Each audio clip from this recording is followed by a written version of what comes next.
Hi, I'm Diane Fisher, and my partner wasn't available, so I'm going to do this on my own.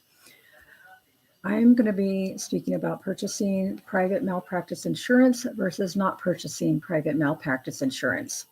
It is my opinion that malpractice insurance should be purchased by social workers as a safety measure.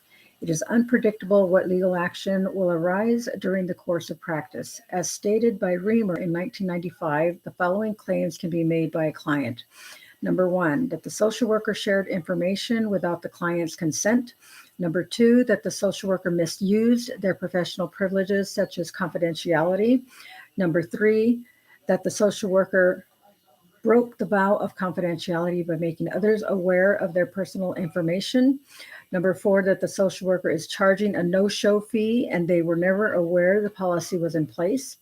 Number five, that the client did not receive the service or outcome which they were promised, among other claims.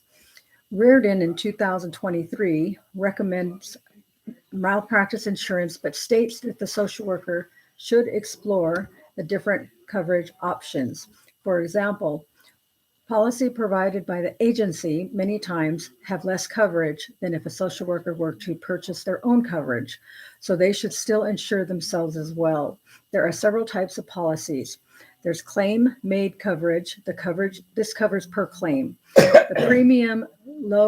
The premium begins low and gradually increases to the maximum premium amount where permanent coverage is provided during the policy. There's tail coverage, which will provide coverage after the policies have expired.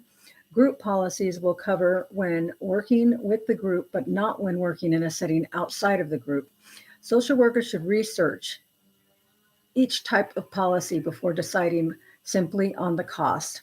Social workers should ensure that one of the variables in the coverage is licensing board insurance in case there is a complaint to the licensing board or if the board itself takes an action against a social worker.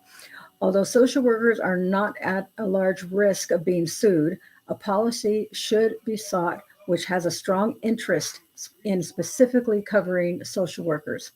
Reardon warns that social workers who are at a greater risk for lawsuits are those who mismanage confidential information, do not report to agencies such as Public Guardian or Child Protective Services, among other unorthodox practices.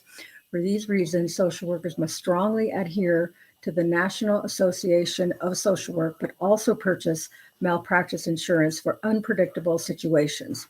Thank you. Okay, that's it.